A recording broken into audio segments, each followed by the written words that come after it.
Olá, tudo bem? Estamos aqui com mais um programa Minutos de Mediação. Mas antes de tudo, a recomendação: inscreva-se no canal, acione o sininho e deixe o joinha para que a gente saiba que você está nos acompanhando.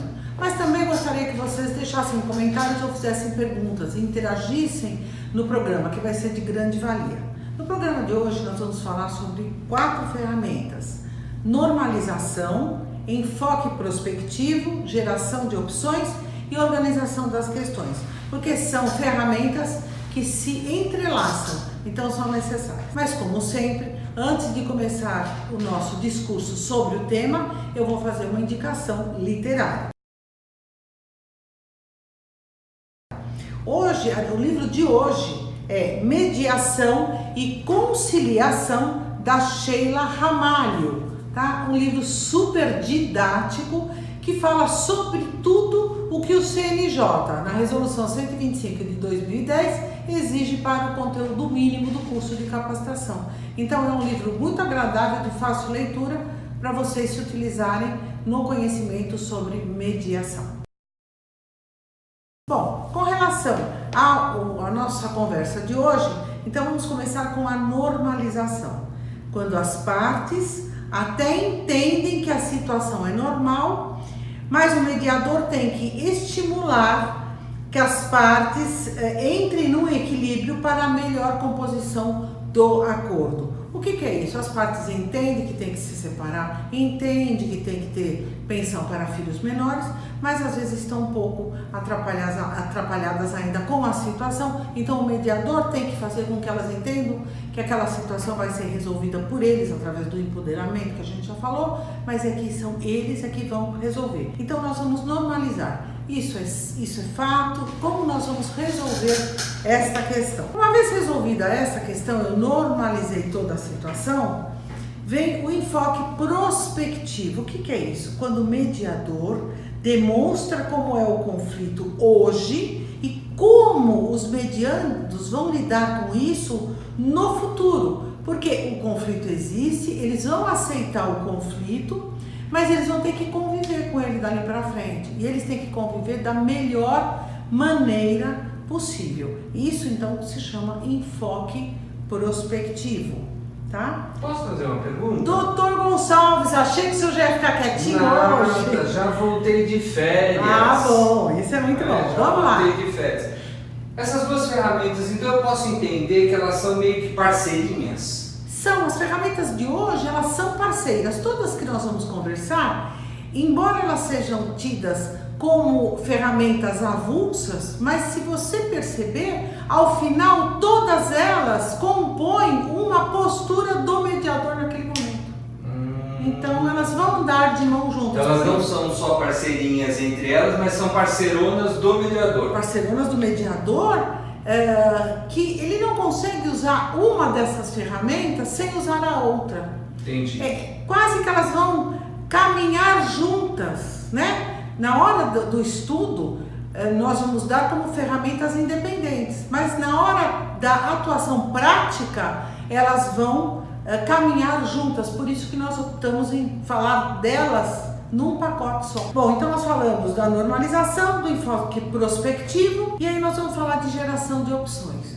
Aí vocês vão lembrar que o mediador, ele não está lá para induzir ninguém a nada, ele não pode dar uma opção, olha, vai fazer aquilo, vai fazer aquilo outro, mas ele tem que levar com que as partes, depois de empoderadas, lembra que eu falei para vocês? Nós empoderamos as partes, elas é que vão definir esse conflito delas, então elas estão importantes e empoderadas. Nós vamos levar essas partes a pensar como vão resolver essas questões, quais são as opções para resolver essas questões. E aí, num exemplo, numa questão de pagamento de pensão alimentícia, sabe que precisa pagar, o outro sabe que precisa resolver, mas nós temos lá os dois desempregados. Então eles têm que gerar opções, né, para que eles solucionem aquela questão. E aí, qual é a ferramenta que vai entrar? E nós já falamos, escutativa. Não só as partes vão se ouvir, como o próprio mediador.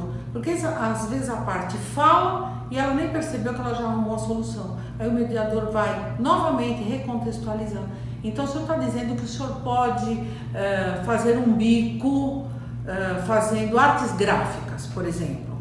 Se eu não tenho um emprego fixo, mas pode fazer um bico. Foi isso que eu entendi? Então isso é uma opção, é uma geração de opção. Mas todos têm que ficar atentos a esta conversa no momento da geração de opções. Então é importante que o mediador esteja com a escutativa bem ligada para identificar que as próprias partes estão gerando as opções e elas não se escutam. No primeiro momento, a escutativa é só do mediador, porque ele precisa recontextualizar lá no começo da sessão.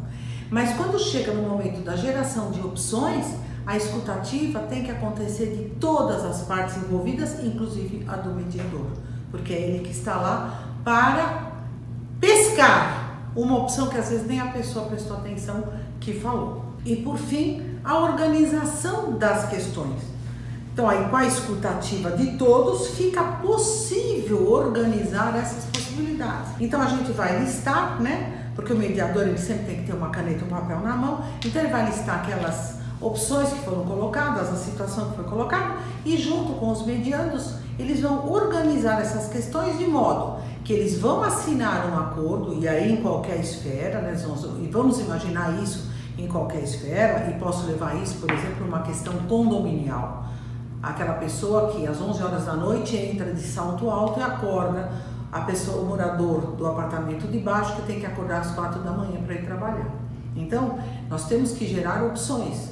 Eles vão conversar. Já concluíram que ela não pode andar de salto. Então, como ela faz? Ela não voa, né? Então, olha, a opção é, põe um chinelinho na porta, a senhora chega, já tira o sapato e vai com o chinelinho para o quarto. Em qualquer situação que você tiver, você vai poder gerar uma opção de como solucionar.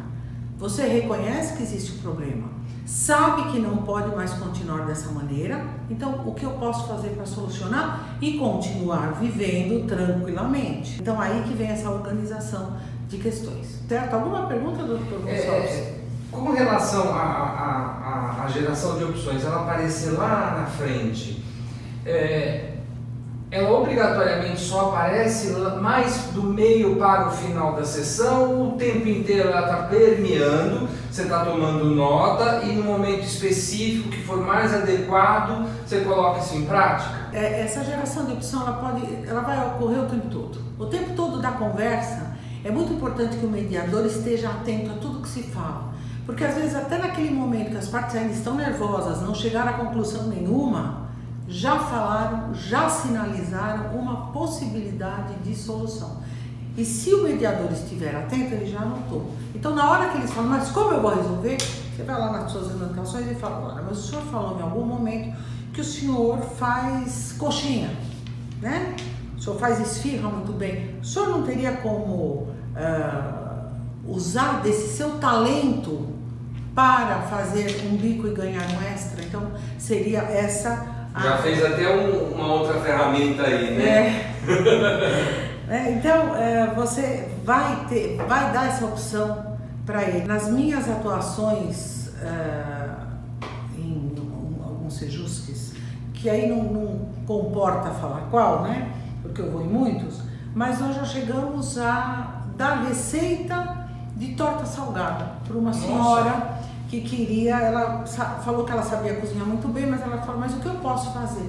Então nós demos uma receita, eu estava em comediação, de uma torta salgada de legumes, quer dizer, não ia carne que era caro, mas sim legumes, que é uma coisa que ela pode ver, o legume da época, que é mais matéria-prima fácil, de fácil acesso, né? E muito fácil, aí nós calculamos se ela vendesse a X reais, porque ela disse que no trem de manhã vendia um salgado a X valor, então nós fizemos a conta, que 2 dias de trabalho dela resolveria aquele valor que ela precisava pagar e que o resto ela ia se capitalizar, talvez até para ampliar esse negócio. Então, o mediador ele tem que ir de coração aberto para ajudar. Independente se ele recebe ou se ele não recebe por aquela hora de mediação, eu acho que todo o mediador, todo o conciliador, ele tem que entender que a função dele não é só mediar e pegar o acordo das partes. Ele também pode, em algum momento, ajudar como uma benemerência, né? Você aquele último C do Sejusc, né? De cidadania. Eu sou cidadão, então eu vou ajudar o meu amigo cidadão também. Como ele vai solucionar o problema dele? Às vezes a gente se envolve em ações de beneméritas, né? Porque acha bonito, tudo, mas você pode fazer isso no teu cotidiano. Dia a dia você pode ajudar o seu amigo. E é no detalhezinho, né? Exatamente. E aí você consegue ajudar e você, além de mediador, você é cidadão. E isso é muito bem-vindo na mediação.